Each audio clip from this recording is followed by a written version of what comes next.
ನೋಡಿ, ಅವ್ರು ಇವತ್ತು ಕೂಡ ರಿಜಿಸ್ಟರ್ ಮಾಡಿಲ್ಲ RSS ಇನ್ನು ಇವತ್ತು ಕೂಡ ಅನ್ರಿಜಿಸ್ಟರ್ಡ್ ಇದೆ. ಇವತ್ತು ಅವರು ಸಂವಿಧಾನನ ಭಾರತ್ ಮಾತೆಗೆ ಜಯ ಅನ್ನೋರು ಫಸ್ಟ್ ಅದು ಕಾನೂನು ರೂಪದಲ್ಲಿ ಬರಬೇಕಲ್ಲ, ಅವ್ರು ಅದನ್ನ ತಿಳ್ಕೋಬೇಕು. ಇದರಿಂದಾಗಿ ರಿಜಿಸ್ಟರ್ ಮಾಡಿಲ್ಲ. ಮುಂದೆ ಏನಾದರೂ ಅನಾಹುತ ನೋಡಿದಿರಲ್ಲ, ನಾಥರಾಮ್ ಗೋಡ್ಸೆ ಯಾರು ಅವರು? ಗಾಂಧೀಜಿ ನೋಡಿರ್ತಕ್ಕಂಥವ್ರು. ಮತ್ತು ಯಾರಾದ್ರೂ ಅಂತ ಏನು ಕಂಡುಹಿಡಿಯೋಕ್ಕಾಗ್ತದೆ ಈಗಿನೊಂದು ದಿನಮಾನಗಳಲ್ಲಿ.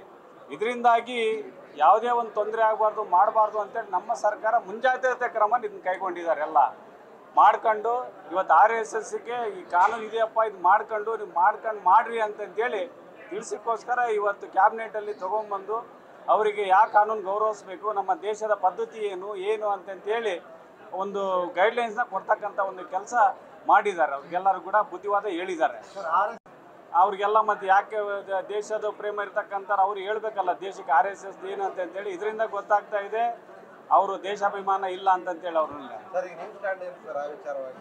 ಯಾವುದು ನಾನು ಇಷ್ಟೇ ಹೇಳ್ತಾ ಇರೋದು, ಅವರು ಇವತ್ತು ಏನು ನಾವು ಭಾರತದ ಮಕ್ಕಳಂತ ಹೇಳ್ತಾ ಇದ್ದಾರಲ್ಲ, ಅವರು ಕಾನೂನಿನ ಭಾರತ ಸಂವಿಧಾನನ ತಿಳ್ಕೊಬೇಕಂತೇಳಿ ಅವ್ರಿಗೆ ಬುದ್ಧಿವಾದ ಹೇಳ್ತೀನಿ ನಾನು ಅವರಿಗೆ.